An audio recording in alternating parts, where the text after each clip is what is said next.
Tá, vê se está lá.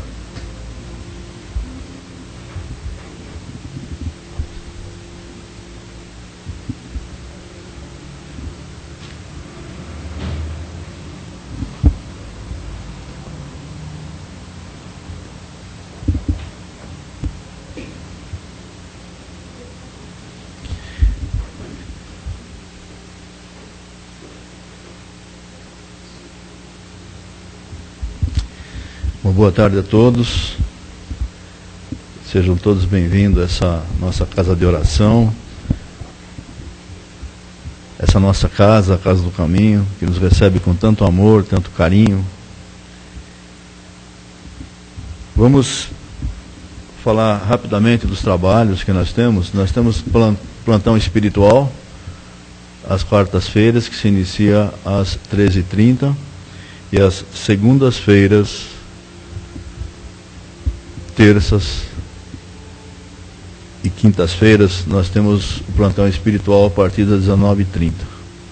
Os trabalhos nossos, às quartas-feiras, iniciam-se às 14 horas e os demais dias às 20h15. Temos também trabalhos espirituais aos sábados, às 16h30, e domingo a partir das 9h30, com plantão espiritual. Domingo também nós temos a evangelização infantil, onde nós temos a oportunidade de trazer nossas crianças para já iniciar no caminho de Jesus, com os ensinamentos do Mestre. Temos também o nosso trabalho assistencial, onde são distribuídas 60 cestas básicas às famílias carentes, atendendo cerca de 400 pessoas, em forma de rodízio.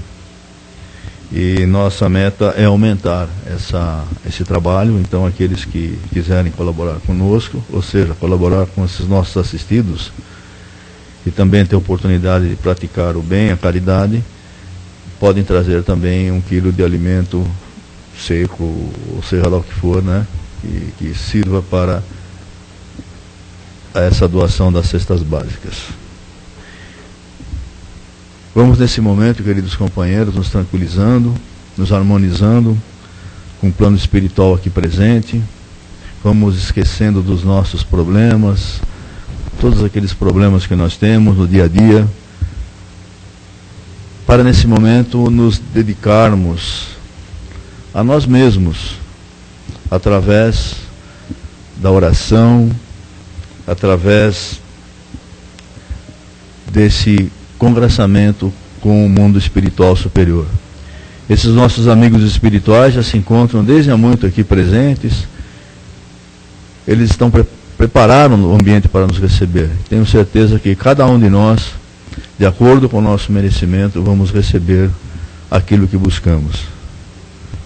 Como disse Jesus, buscai e achareis.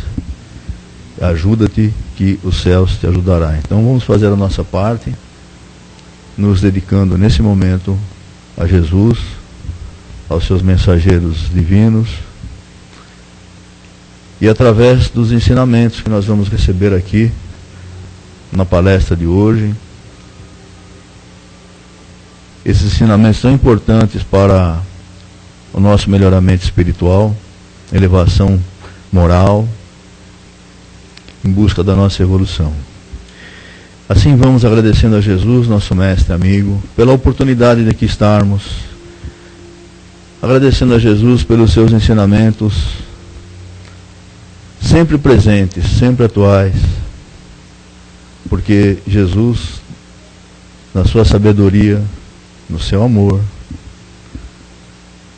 no seu espírito de fraternidade, sempre está nos abraçando e nos ensinando, embora às vezes nós não saibamos compreender tudo aquilo que se passa conosco. Mas agradecemos imensamente a Jesus, nosso companheiro maior, nosso mestre e amigo. Estamos agradecendo ao plano espiritual, aqui presente, pela sua valiosa colaboração para os nossos trabalhos, porque sem eles, com toda certeza, nós não alcançaríamos o êxito necessário. Vamos agradecendo aos mentores da casa, que abrem as portas desse templo de amor para nos receber.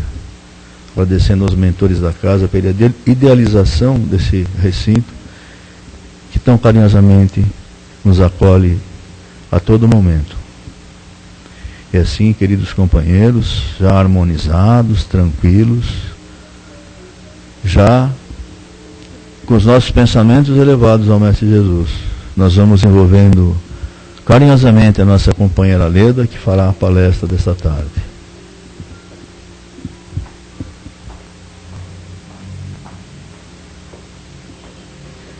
Boa tarde a todos, queridos. Hoje, o tema da tarde, ele é retirado do Livro dos Espíritos, de Allan Kardec, né? Da Lei de Liberdade. E o tema é fatalidade.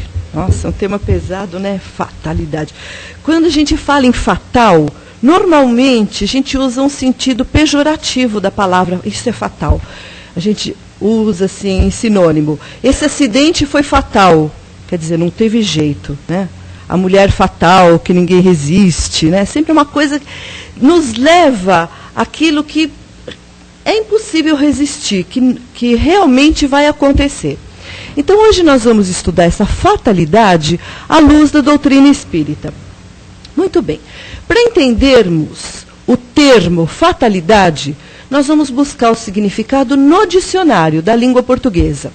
Então, ele diz assim, que fatalidade é uma força que predispõe irrevogavelmente os acontecimentos, o destino. Quer dizer, irrevogavelmente, sem volta. Essa força predispõe de verdade. E fatal é tudo aquilo que é certo. Ah, é fatal que isso aconteça. É certo. Prescrito pelo destino, isso é dicionário. Prescrito pelo destino, que necessariamente acontecerá. Inevitável. Muito bem. Diante dessa definição, nós temos, na fatalidade, 3 correntes distintas. Tem uma corrente que diz que tudo está pré-determinado. É fatal que tudo aconteça. Então, essa corrente é a do determinismo. Tudo é determinado previamente, determinado antes. Aí, contrapondo essa corrente, tem a negação, que é a da aleatoriedade. Essa outra corrente diz que nada é predisposto, nada é predeterminado. Uma diz que tudo é, o determinismo, e a outra, a aleatoriedade, nada é predeterminado. E existe um meio termo, a terceira corrente, que ela mescla as duas, dizendo que alguns fatos são predeterminados e outros não. E justamente nessa terceira corrente é que se insere a doutrina espírita. O espiritismo se insere nessa. Por quê? Porque o espiritismo nos mostra que algumas ações realmente são planejadas, outras não. Pelo determinismo, se tudo fosse previamente determinado, né, se nós estamos falando de espiritismo na nossa reencarnação, onde ficaria a nossa responsabilidade? Seríamos fantoches, né? Fantoches, porque se já está determinado, eu vinha que nem aquele bonequinho programado, eu dou cordinha e coloco ele para funcionar segundo a minha vontade. Não é assim. Então, nós vamos ver o que os espíritos falaram para Allan Kardec. Kardec fez perguntas para os espíritos. E os espíritos, diferentes espíritos de diferentes lugares do mundo, responderam algumas perguntas e o Kardec codificou. Daí a doutrina espírita. Então, na questão 851, Kardec pergunta: a fatalidade nos acontecimentos da vida, segundo o sentido ligado a essa palavra, quer dizer, todos os acontecimentos são pré-determinados? E, nesse caso, onde fica o livre-arbítrio? Então, isso Kardec pergunta para os espíritos. Olha a resposta deles, que interessante. A fatalidade só existe no tocante à escolha feita pelo espírito ao se encarnar, de sofrer esta ou aquela prova. Ao escolhê-la, ele traça para si mesmo uma espécie de destino. Então ele coloca nessa corrente do meio, meia fatalidade. Por quê? Isso já está falando da reencarnação. Porque o espírito escolhe as provas. Aí ele continua, que é própria consequência da posição em que se encontra. Ou seja, o espírito mais evoluído, ele entende, tem muito mais compreensão quando ele está planejando a sua reencarnação. Então, o que ele faz? Ele vai procurar se ressarcir das faltas passadas. Né?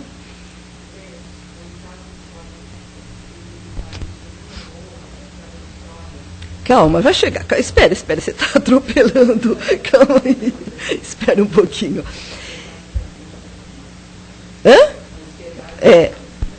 Então, olha isso, me desconcentrou. Então, ele traz essa espécie de destino. Por que a doutrina espírita coloca espécie de destino? Porque não é um destino certo. Não é aquilo que está escrito em pedras. O espírito, dependendo do seu grau de evolução, ele escolhe as provas.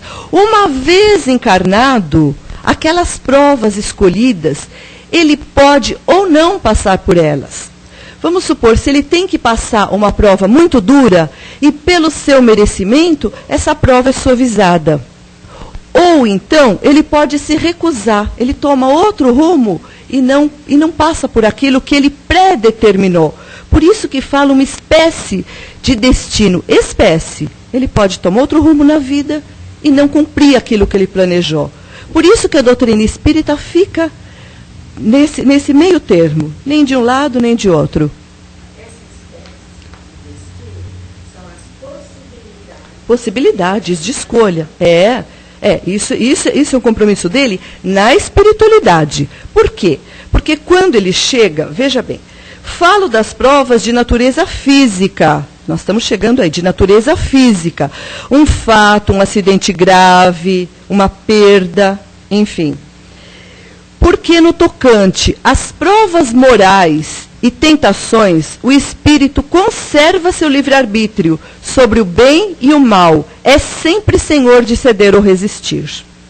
Então, esse livre-arbítrio, o espírito é dotado de. Por isso que é uma espécie de destino que os espíritos respondem para Allan Kardec. Uma espécie.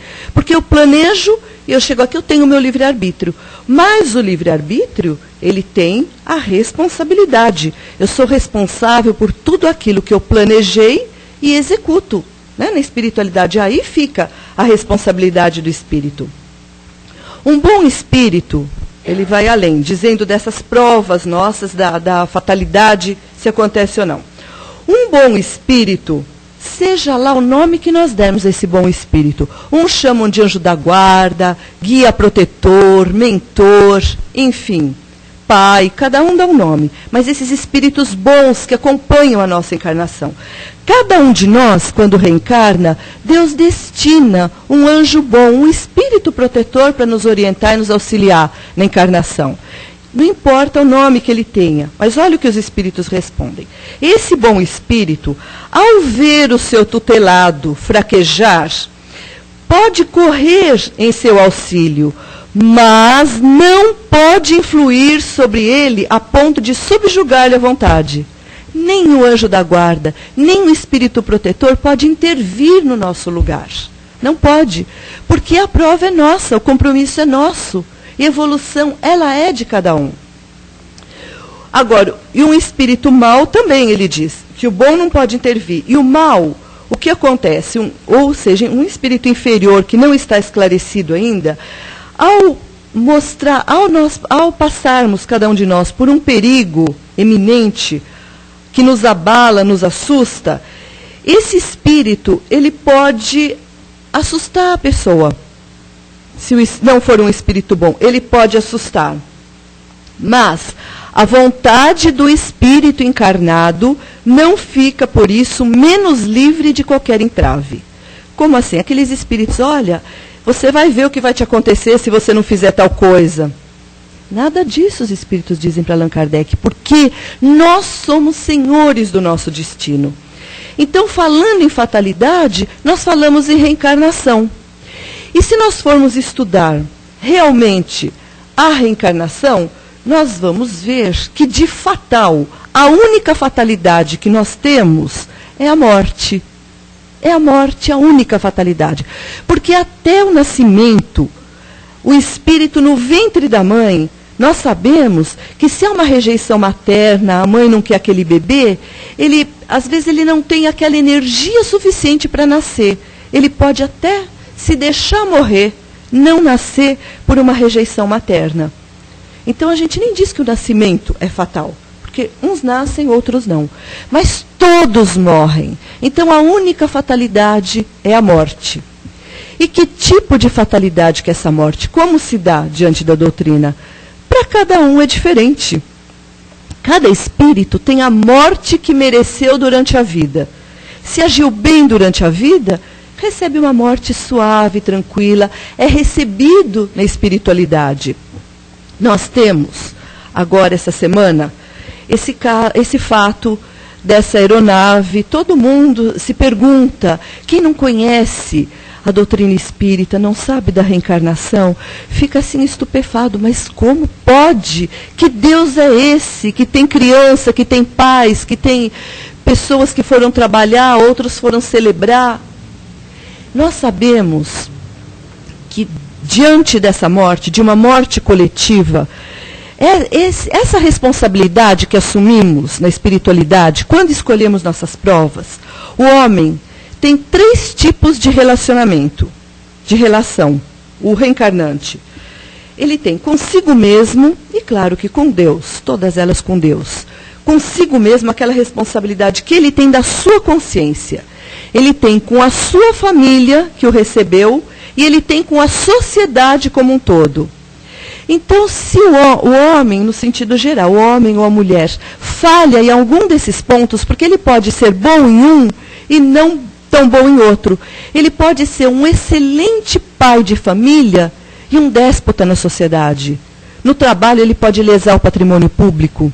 Ou, ao contrário, ele pode falhar em um desses. E é justamente nessa falha que ele teve que ele tem que se ressarcir. Normalmente, quando acontece uma prova coletiva, como essa que nós acabamos de presenciar, dessa aeronave que sumiu, enfim, caiu, as pessoas que perecem juntas, nós sabemos que não é uma fatalidade. Não é uma fatalidade. São provas de espíritos devedores do passado, que pela lei de Deus, que é amor, que é a lei de amor, eles se reúnem naquele momento para sofrer aquela prova. Então, é a bênção de Deus de se ressarcir daquilo. E reencarna novamente. O Chico Xavier nos traz um exemplo belíssimo, que ele conta daquele circo do Rio de Janeiro que pegou fogo. Então, naquela época, todo mundo se escandalizava, dizia, mas o circo é um lugar de família, de criança, não é uma boate, não é um lugar de diversão, é onde vai as crianças inocentes. E foram queimadas crianças. Aí o Chico Xavier, posteriormente, ele recebeu mensagens daqueles que tinham partido. E eram aqueles espíritos lá do começo da era cristã, que no circo romano faziam tochas humanas e colocavam fogo. Então fica na consciência essa culpa, vamos dizer assim. E o espírito sente a necessidade de se ressarcir disso. Então se reúne num determinado momento junto com seus pares, não aleatoriamente, não por acaso, junto com seus pares, para todos juntos passarem por esse fato. Que lá atrás, eles propuseram para outra pessoa. Propuseram para outros. Eles foram agentes, hoje são pacientes. De uma mesma situação, para sentir na pele isso que acontece. Então, diante da lei de Deus, tudo é perfeito, tudo é maravilhoso.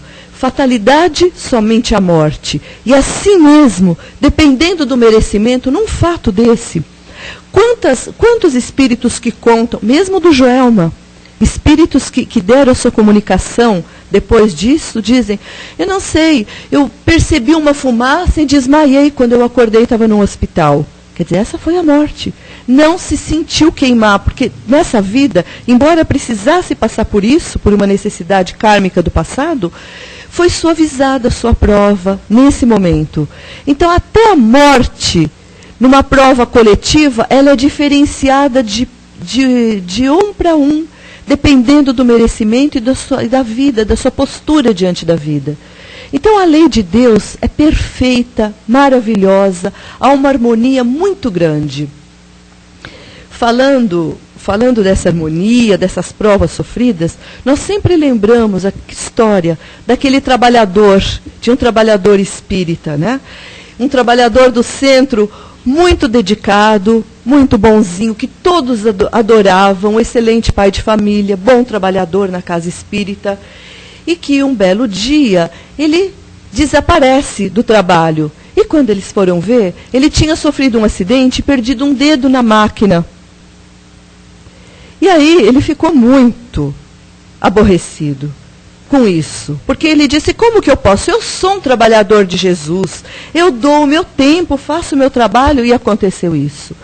Depois de muita insistência dos amigos, dos companheiros de trabalho, ele voltou à casa espírita. E diante de uma manifestação espiritual, o mentor revelou a ele: você sabe, esse acidente é uma graça de Deus, você deveria agradecer. Mas como assim? Agradecer de perder um dedo na máquina?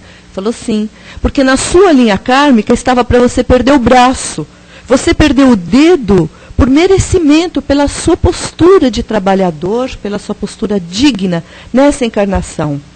Então, assim é a lei de Deus. É toda amor. E é com cada um de nós, através do nosso merecimento, de tudo aquilo que vamos angariando de bom, é assim que vai acontecendo o nosso destino. Jesus não dizia que o amor cobre uma multidão de pecados? E cobre uma multidão de pecados. E Jesus dizia, às vezes nós nos perguntamos, mas onde eu vou exercitar o amor? Jesus dizia: a cada pequenino que fizeres, é a mim que está fazendo. O pequenino, não no sentido de criança, pequeno necessitado. Porque todo aquele necessitado se faz pequeno, porque precisa da ajuda do outro. Então, nós estamos ajudando não diretamente ao outro, mas a Jesus. Isso que ele nos exorta. E dessa forma, suavizando aquele nosso karma, aquele nosso compromisso. Nós olhamos muitas pessoas e dizemos, mas parece que as pessoas comentam mesmo, mas parece que a fatalidade segue. A gente usa a fatalidade num termo pesado, negativo. Parece que a fatalidade persegue essas pessoas. Tudo de ruim acontece. Mas existem pessoas que a fatalidade, os acontecimentos, não são fatos, são consequências de fatos passados. Por que será que nada dá certo? Muitas vezes nós temos os chamamentos, né? Os puxões de orelha desses amigos. Eles não podem intervir por nós, mas eles nos auxiliam nesse sentido. Sabe, aquela dor de barriga que me dá antes de sair de casa e que eu não saio, e é evitado que aconteça um acidente.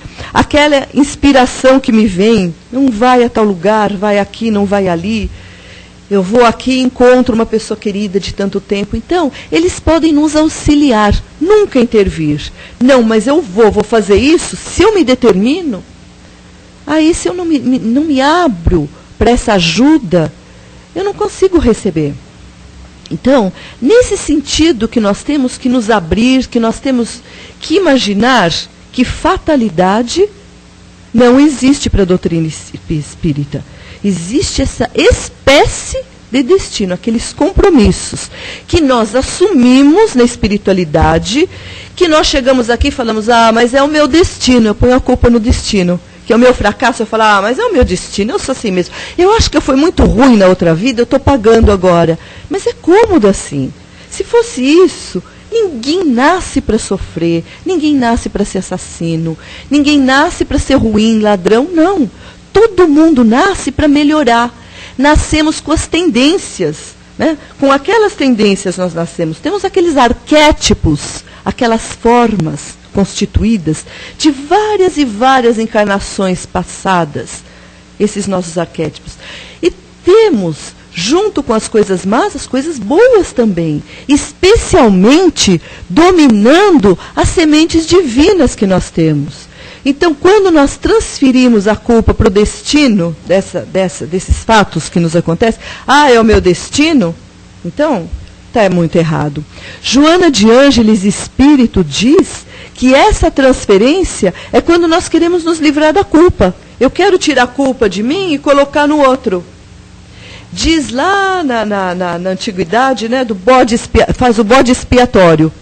O bode expiatório era aquele que você chegava, pegava o bode, contava todos os seus pecados, até os inconfessáveis, falava tudo para o bode. O bode não respondia, o bode escutava todos os seus pecados. E aí o bode era levado no deserto para morrer. E acreditava-se que um bode morrendo no deserto, ele te purificava dos pecados, né? Então não tem bode expiatório para nós, não adianta contar o pecado para bode nenhum.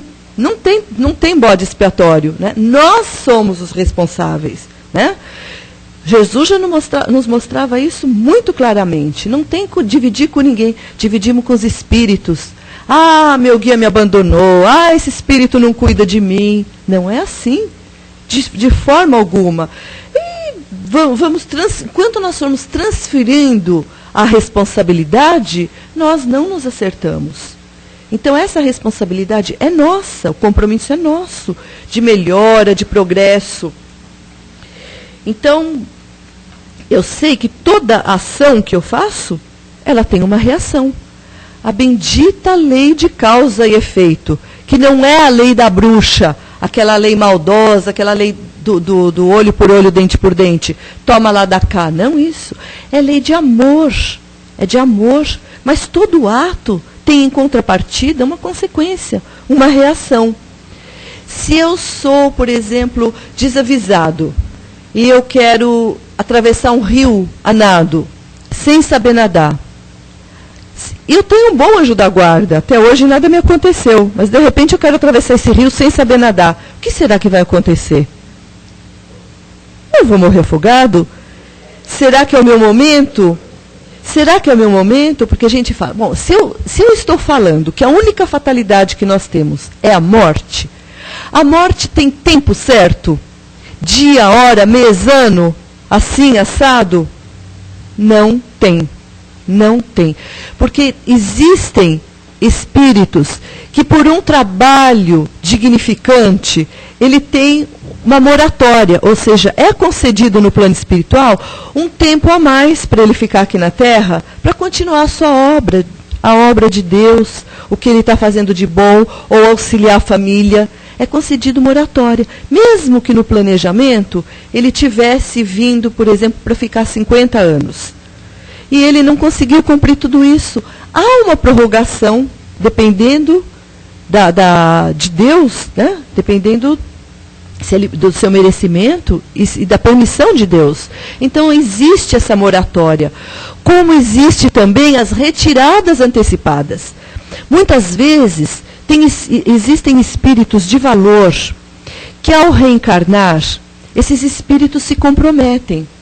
Através de drogas, por companhias, ele é desviado do seu caminho.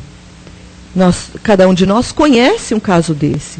Muitas vezes a espiritualidade retira esses espíritos antes do tempo para que ele não se comprometa mais. Então tudo isso é permitido diante da lei de Deus.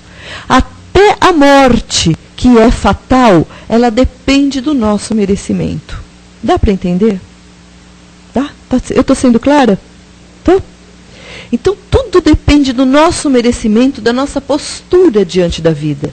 Eu posso merecer de Deus ficar um tempo a mais, eu posso merecer, eu posso não merecer, necessitar ser retirada antes, né?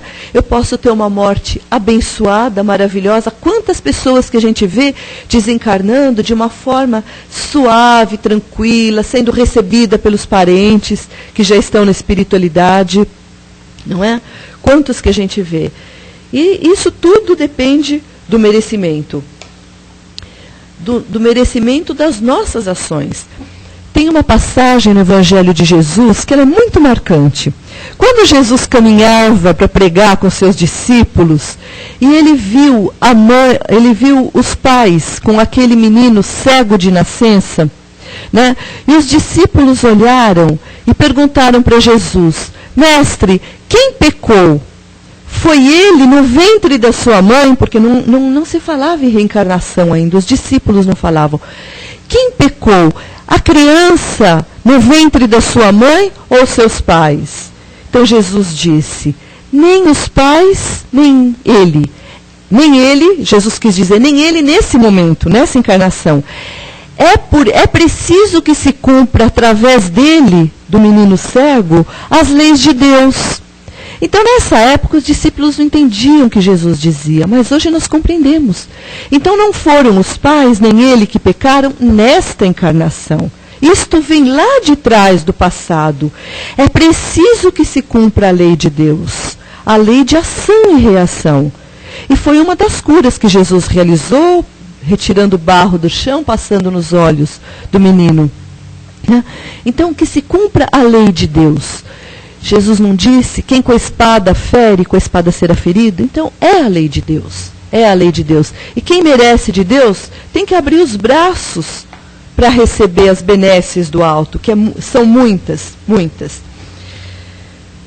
E para finalizar, Jesus já nos exortava na oração que ele nos ensinou, né, através do Pai Nosso. Ele disse numa frase: não nos deixeis cair em tentação, mas livrai-nos do mal, quando nós pedíssemos a Deus, né? Não nos deixeis, porque a prece, a oração, quando eu faço, normalmente eu peço coisas materiais, né? Porque somos muitas vezes imediatistas, aquilo que eu preciso do meu trabalho, da minha família, da minha doença. Mas e a tentação? A tentação é muito grande, é muito grande. Cada um de nós, vamos fazer um exame de consciência. Se nós tivéssemos, nessa encarnação, uma largueza, uma vida sem nenhum empecilho, sem nada, será que nós estaríamos aqui, ouvindo as lições de Jesus, buscando a nossa melhora? Né? Aquela água mansa, eu não aprendo a nadar. Eu boio de costa, eu vou na mansidão. Muita gente, muitas pessoas a gente vê passando pela vida assim, boiando na vida. E o nosso compromisso aqui é muito maior. É um momento abençoado, bendito que nós temos que aproveitar. Aproveitar a cada minuto, a cada dia que nós acordamos, agradecendo a Deus pelo dia, pedindo que não nos deixeis cair em tentação, porque a tentação, ela começa no nosso pensamento. Quando nós pensamos mal, quando somos maus filhos, que não somos agradecidos ao Pai, não damos valor à vida que Ele nos concede, que são momentos maravilhosos, momentos de melhora, de progresso. E cada dia que amanhece, nós estamos construindo o nosso destino. Porque o homem, ele é herdeiro de si, de todos os seus atos, de tudo aquilo que ele constrói. E cada um de nós é um construtor de Deus. Estamos construindo no nosso dia a dia. De manhã, quando acordamos, olhando para o céu, agradecendo a Deus por tudo. Nós temos tudo o que necessitamos. Temos esse dia maravilhoso, a noite bendita de descanso, temos o frio que é necessário, o calor que é necessário, tudo que nesse momento nós necessitamos, o Pai nos proporciona. Temos alimento, temos compreensão. Então, o que nos resta pedir a Deus? Se não agradecer, se tivermos que pedir alguma coisa, que não nos deixeis cair em tentação. E que não caindo em tentação, nós já somos livrados do mal. Né? Que Jesus nos abençoe.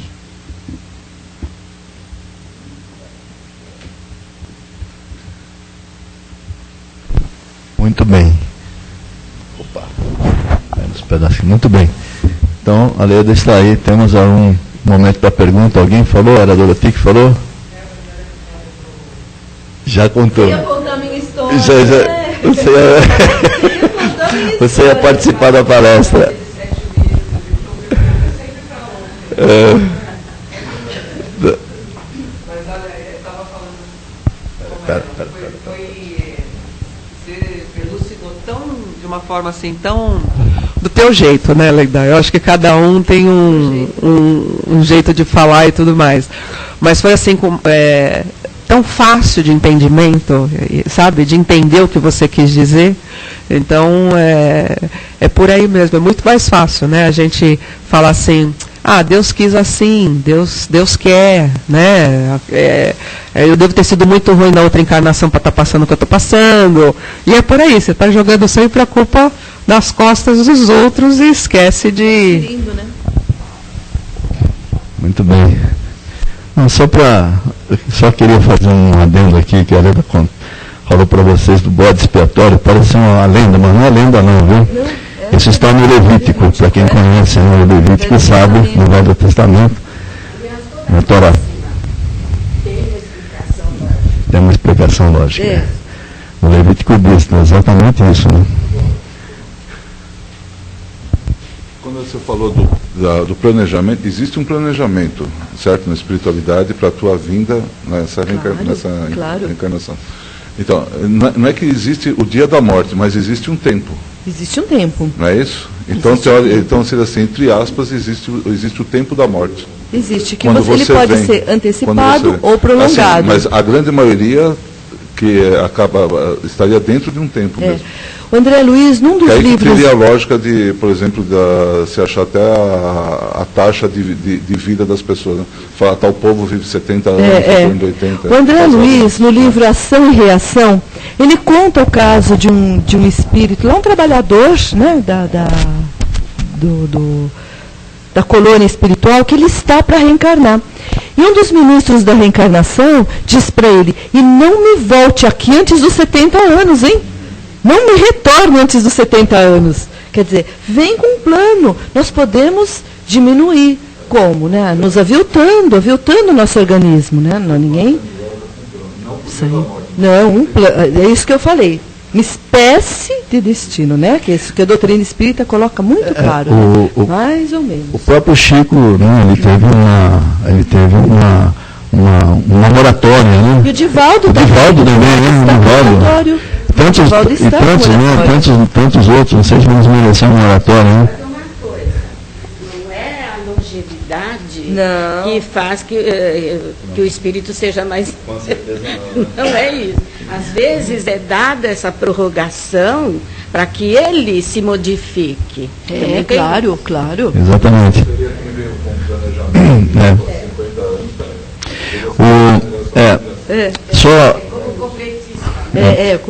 Só fazendo um adendo quando a Leda fala da fatalidade, né? Nós temos esse caso, né, realmente da necessidade, né, do espírito provar daquilo que ele próprio causou, né? Caso de João Batista, né? O caso de João Batista, né? João Batista, que era o profeta Elias, na época do reinado de Jezabel e Acabe, né?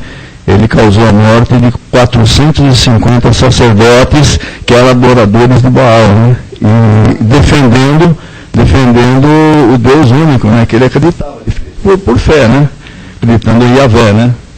Ele fez isso, né? E na reencarnação dele, como João Batista, então ele experimentou do mesmo fio da espada sendo decapitado, né? Então isso daí é um fato bíblico, né? Que também explica, não são os fatos atuais. É como esse acidente, né? Essa tragédia toda. Nem todos ali participaram de explosões, de guerra, nem todos ali. Mas é como você falou, eles foram reunidos porque o resgate kármico deles exigia isso. E outra coisa também, se houve uma explosão, eles não sofreram aquela angústia, aquela coisa terrível de uma morte acidental, assim, dessa forma. Eles foram retirados rapidamente. Isso já é um mérito. Muito bom. Então, bom, sempre aprendemos, né? Sempre é bom, né? Sempre é bom estudar a doutrina. Como disse como disse, Jesus disse, amai-vos uns aos outros, e Kardec disse, amai-vos e instruí-vos. E tem mais ainda, nós temos que nos instruir e praticar, né? Porque somente saber não adianta, né? Isso é, como o Tiago disse na sua epístola, né? A fé sem as obras não existe, é morta, né? Na epístola de Tiago. Né? Muito bem, então o que nós temos que fazer agora é agradecer a Deus, né? Pela oportunidade de aqui estarmos. Agradecer a Jesus, nosso mestre. Agradecendo os ensinamentos que aqui nós recebemos, porque nós vamos sair daqui um pouquinho mais responsáveis, né? Porque nós não podemos alegar a ignorância. Nós temos mais conhecimento agora. Então esse conhecimento nos traz responsabilidade. E a evolução nos propõe que nosso conhecimento deva ser colocado em prática. E para colocar em prática nós precisamos agir com amor, com fraternidade. Precisamos às vezes colocar o coração acima da razão. A razão e o coração são as duas asas que nós temos para alçar as alturas, mas o coração, o amor, é muito importante. Como disse o apóstolo Paulo, na sua epístola 1 aos Coríntios, no capítulo 13, que o amor e a caridade é a base de tudo. Sem o amor e a caridade nós não seremos coisa alguma.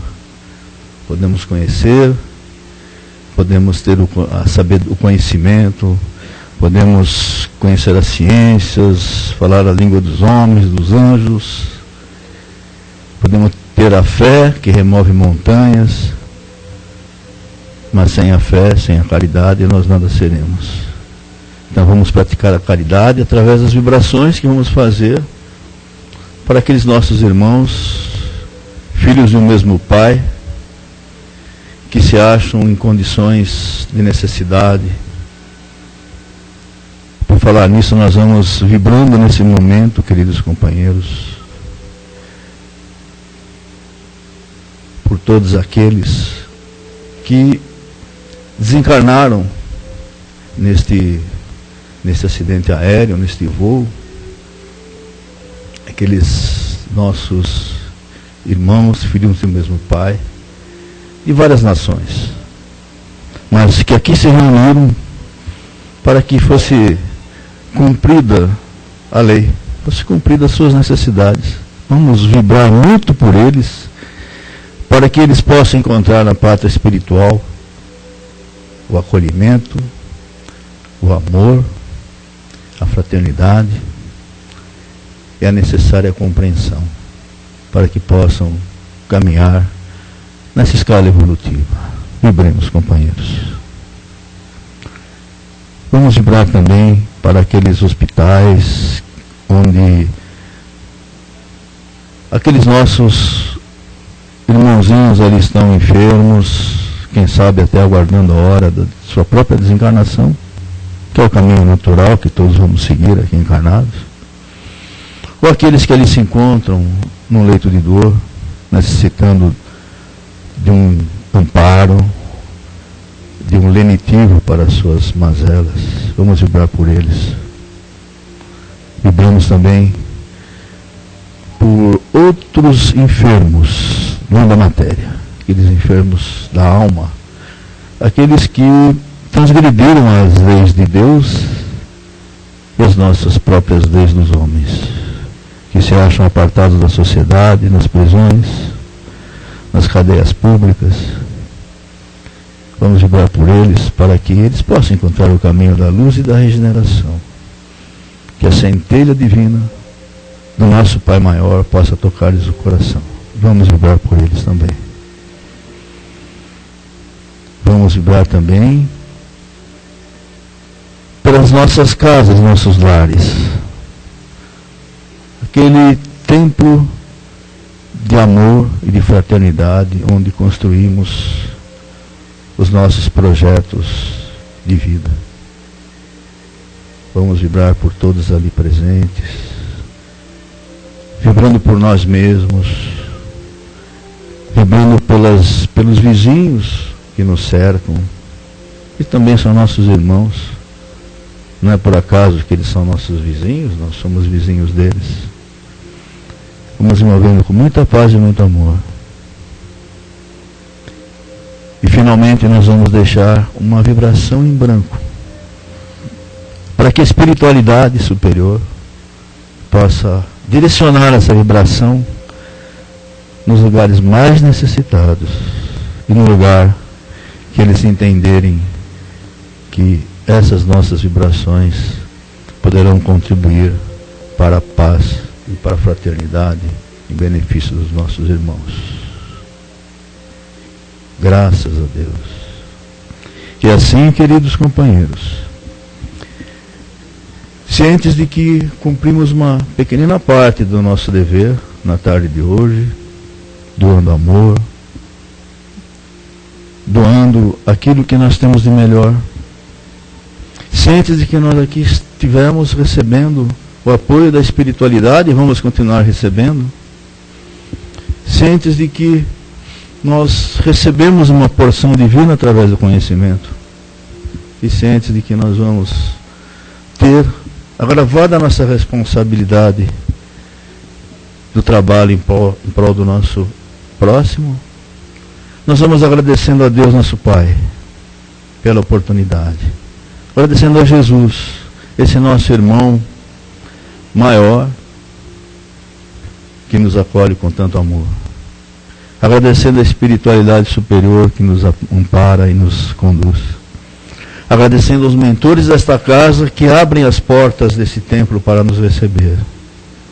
Só temos que agradecer e dizer: muito obrigado, Jesus. Muito obrigado, amigos espirituais. E graças a Deus. Então vamos nesse momento passar para a segunda parte dos nossos trabalhos, que é o trabalho dos passes. E vocês vão ficar em companhia